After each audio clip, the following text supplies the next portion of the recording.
What we want to do for any individual does not happen because he wants it.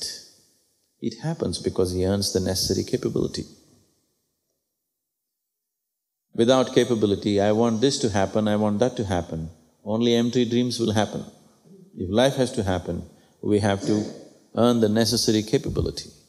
And our capabilities are fundamentally dependent upon how intelligently we can function in every situation in our life.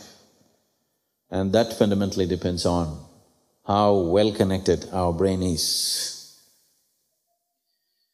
In ancient times in this country, in this culture, there were elaborate systems as to how to train the brain, how to wire the brain as intensely as possible. There are people, there's a very beautiful instance which happened in 1930s. You have heard people going into long chantings, maybe in the temple or somewhere. Have you heard people doing homams and all, chanting and chanting away for hours together? So this chanting was used to wire the brain in a very big way because the sounds that you employ has a big impact on what happens in the brain. So these mantras were structured, a certain mathematics is involved in this and a certain poetry is also involved in it at the same time. Because of using a certain level of structured sounds, it wired their brains so much that they have a phenomenal sense of memory which is almost humanly impossible. Normally, in modern times we consider these things humanly impossible. They had that kind of memory because of using these sounds in a particular way. This happened. Two people went to Benares, friends.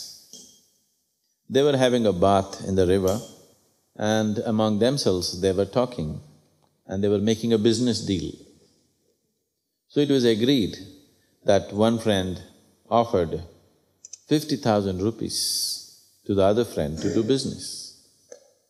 So right there, verbally, orally, they made an agreement and it was done. And after a few years, because there was no written paper, when this man wanted the money back, the other man said, "You never gave it to me."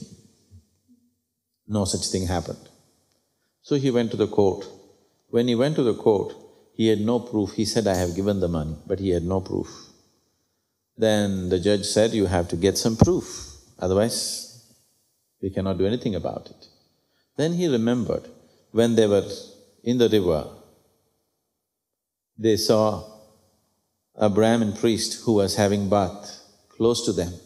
So he just hoped that maybe he would have heard what we spoke and I can bring him as a witness.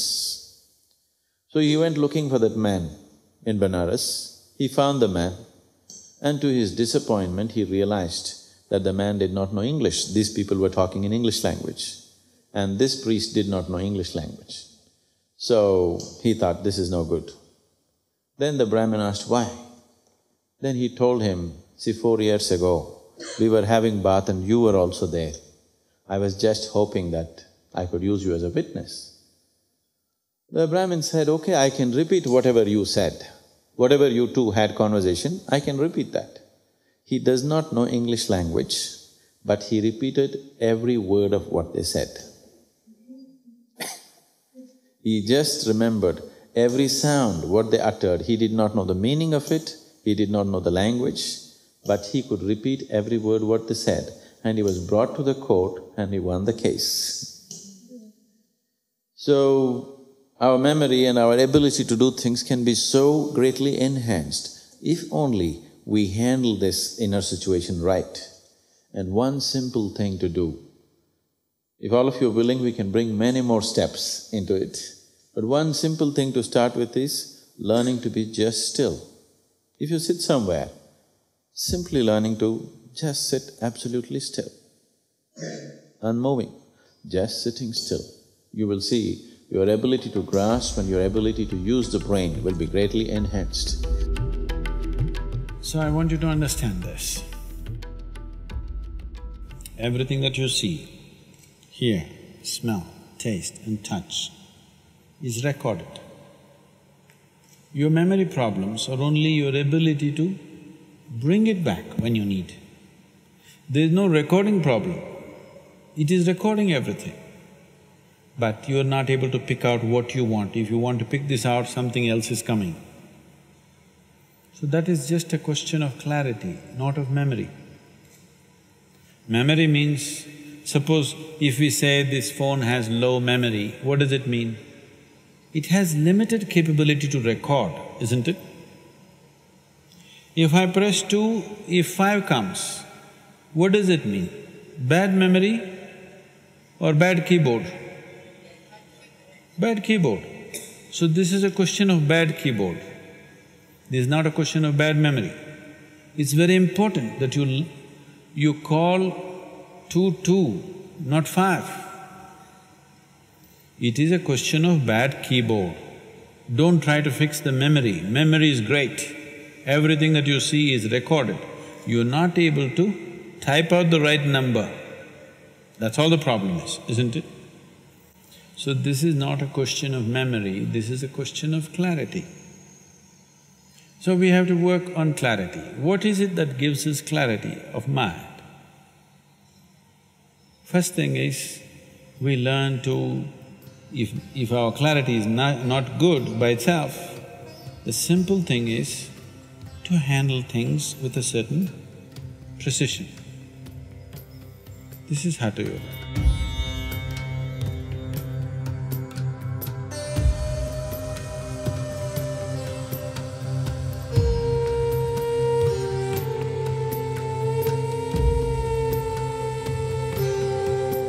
Where your feet should be, here. Not here, like this. Where your hand should be, like this. It's not proper, just like this.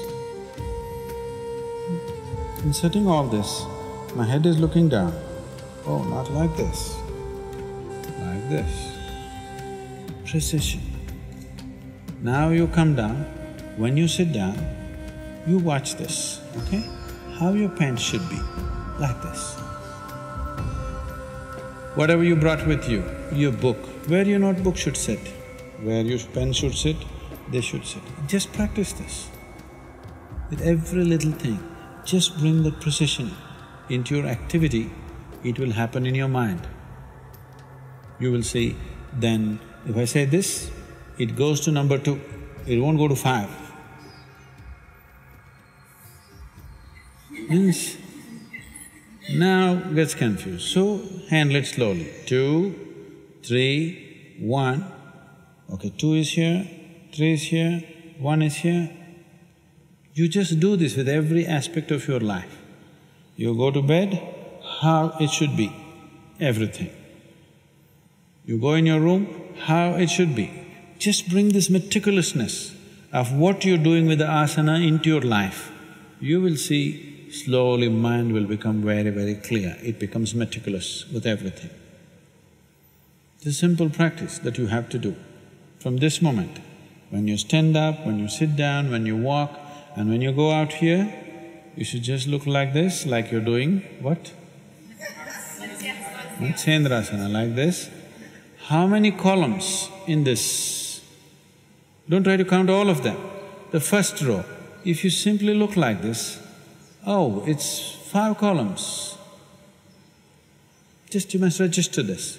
5 columns, 1 vessel, 1 sitting rock, 1 big rock, 1 pond, another 4 columns, 1 door.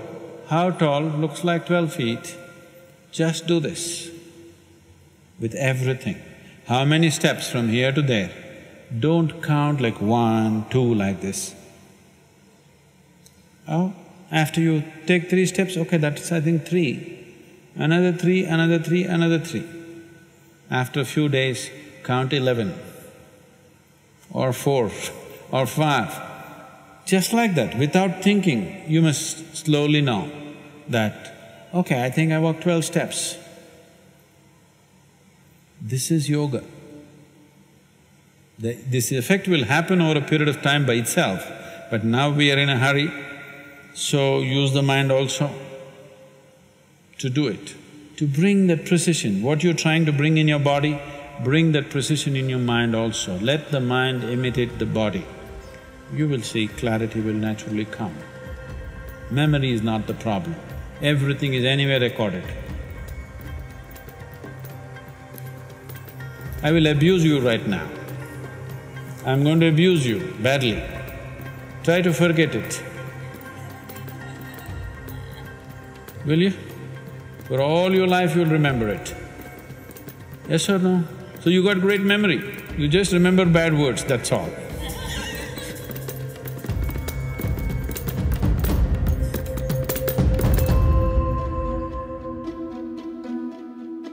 If you exercise your mind like this, it'll become in such a way that you can make it do what you want. You will see slowly mind will become very, very clear. When your mind is single-pointed, it's a powerful instrument.